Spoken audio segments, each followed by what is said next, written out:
നിങ്ങളുടെ ഫേവറേറ്റ് സീരിയലുകൾ ടിവിയിൽ വരുന്നതിന് മുൻപേ സൺ നെക്സ്റ്റ് ആപ്പിൽ കാണാം. ഇനി എല്ലാവർക്കും മുൻപേ കാണൂ. ഇപ്പോൾ തന്നെ സൺ നെക്സ്റ്റ് ആപ്പ് ഡൗൺലോഡ് ചെയ്ത് സബ്സ്ക്രൈബ് ചെയ്യൂ.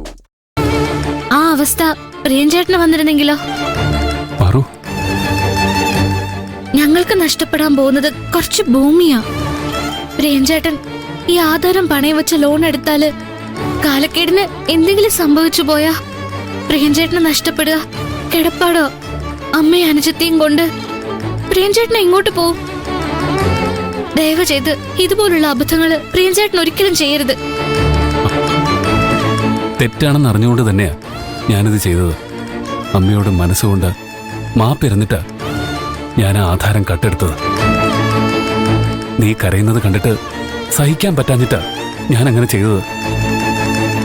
രാത്രി ഉറക്കം വരാതെ എങ്ങനെയെങ്കിലും എന്നെ സഹായിക്കാൻ പറ്റുമോ പ്രിയൻചേട്ടാന്ന് എന്നെ വിളിച്ച് നീ ചോദിക്കുമ്പോ പറ്റില്ലെന്ന് പറയാൻ മനസ്സ് വരാഞ്ഞിട്ടാ ഞാൻ ഈ തെറ്റ് ചെയ്തത്.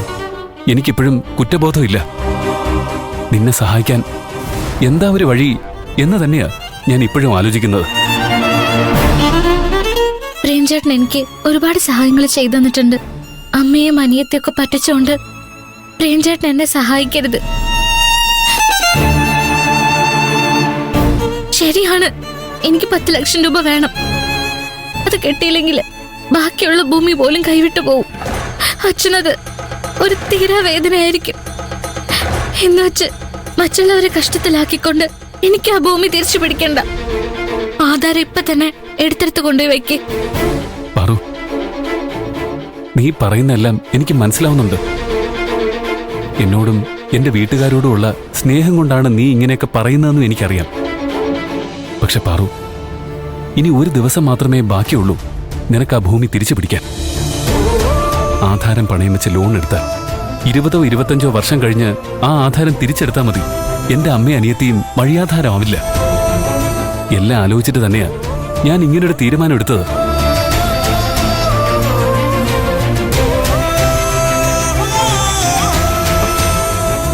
എന്റെ വീടിനെയും പുരയിടത്തിനെയും കുറിച്ചല്ല നീ ഇപ്പൊ ആലോചിക്കേണ്ടത്. നഷ്ടപ്പെടാൻ പോകുന്ന നിന്റെ ഭൂമിയെക്കുറിച്ചാ. ഈ ആധാരം പണയം വെച്ച വേറെ ഏതെങ്കിലും ബാങ്കിൽ നിന്ന് ലോൺ ലഭിക്കും. തിരിച്ചടയ്ക്കാനുള്ള വഴി ഞാൻ നോക്കിക്കോളാം. നീ വാ പാറു. വേണ്ടെന്ന് പറഞ്ഞില്ലേ? ഞാൻ സമ്മതിക്കില്ല. ഇത് തിരിച്ചുകൊണ്ടുപോയി വെക്ക്. പാറു,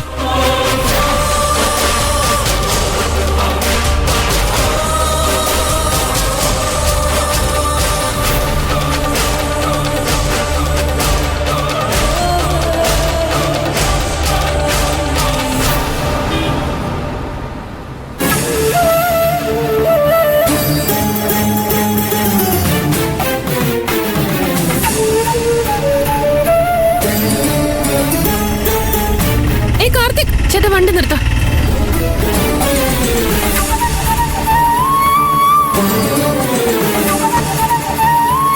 ഗോൾഡ് പണയം വെച്ചില്ലേ? എത്ര രൂപ കിട്ടി? 7 ലക്ഷം. വെറും 7 ലക്ഷം രൂപയോ? വെറും 7 ലക്ഷം രൂപയെന്നോ? ഇതെനിക്ക് വഴിന്ന് കളഞ്ഞിട്ടൊന്നും അല്ല. 12 ലക്ഷത്തിന്റെ ഗോൾഡ് ബാങ്കിൽ വെച്ചപ്പോഴാ 7 ലക്ഷം കിട്ടിയത്. അതിന് നീ എന്തിനാ ഇത്ര ദേഷ്യപ്പെടുന്നേ? ദൂരത്തടിക്കാനൊന്നും അല്ലല്ലോ, ഒരു ജോലിക്ക് വേണ്ടിയല്ലേ. എത്രയും പെട്ടെന്ന് തന്നെ നമുക്കത് തിരിച്ചെടുക്കാം.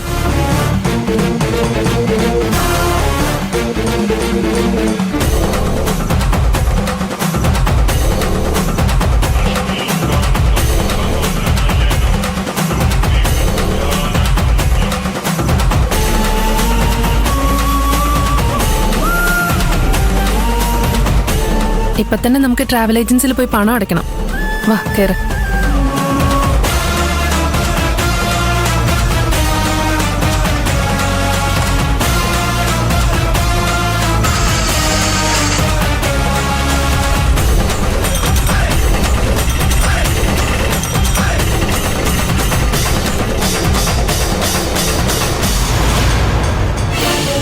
ഞാൻ എന്തെങ്കിലും ഒരു വഴി കണ്ടുപിടിക്കുമെന്നുള്ള പ്രതീക്ഷയിലായിരുന്നു പാറു.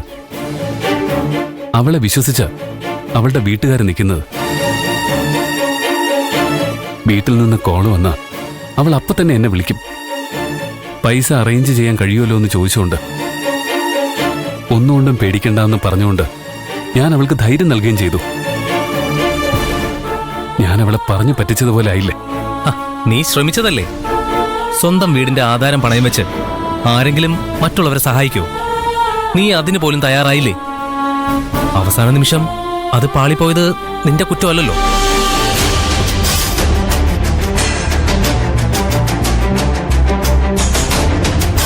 കയ്യില് കാശ് വെച്ചിട്ട് സഹായിക്കാതിരുന്നതാണെങ്കിൽ നീ ചെയ്തത് തെറ്റ് തന്നെയാ.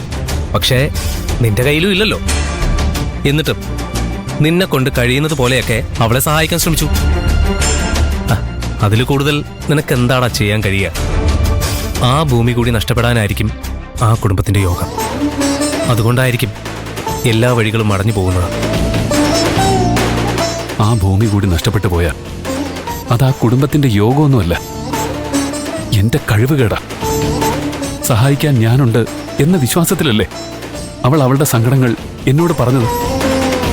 അത്രയും വലിയൊരു എമൗണ്ട് എന്നെ കൊണ്ട് സംഘടിപ്പിക്കാൻ കഴിയില്ലെന്ന് ഞാൻ മനസ്സിലാക്കണമായിരുന്നു. അത് ഞാൻ അവളോട് തുറന്നു പറയണമായിരുന്നു. വാക്ക് നൽകിയിട്ട് അവസാന നിമിഷം കൈമലർത്തേണ്ടി വരുന്നത് എന്റെ കഴിവുകേട് തന്നെയാണ്. ഞാൻ ഒന്നിനും കൊള്ളാത്തവനാണതാ. എടാ, എന്താടാ പ്രിയ, എന്താടാ ഇത്? പൈസയുടെ കാര്യം വരുമ്പോ എല്ലാവരും നിസ്സഹായരായി പോവും. അത് നിന്റെ കഴിവുകേടൊന്നുമല്ല. എന്തെങ്കിലും ഒരു വഴി ഉണ്ടാവോ പ്രിയഞ്ചേട്ടാന്ന് അവൾ എന്നോട് ചോദിക്കും. എന്തെങ്കിലും ഒരു വഴി കാണിച്ചു തരണേന്ന് ദൈവങ്ങളോട് പ്രാർത്ഥിക്കുകയും ചെയ്യും. എന്റെ ഗതികേട് കൊണ്ട് എനിക്ക് അവളെ കൈവിടേണ്ടി വന്നു. ദൈവങ്ങളും അവളെ കൈവിട്ടല്ലോ എന്ന് ഓർക്കുമ്പോ ആ ഭൂമി തിരിച്ചു പിടിക്കാൻ അവൾക്ക് യോഗം ഉണ്ടെങ്കിൽ അതിനുള്ള വഴി ദൈവം തന്നെ അവൾക്ക് കാണിച്ചു കൊടുക്കും.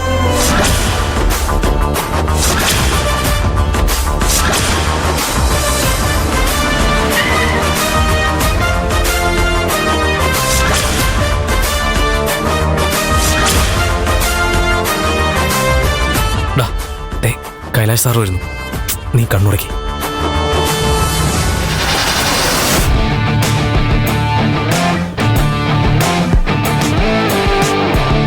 Good morning sir. Good morning. Good morning sir. Good morning Mohan. Mohan, എനിക്ക് പ്രിയനോട് കുറച്ച് പേഴ്സണലായിട്ട് സംസാരിക്കണം. അതിനെന്താ? ഓക്കെ.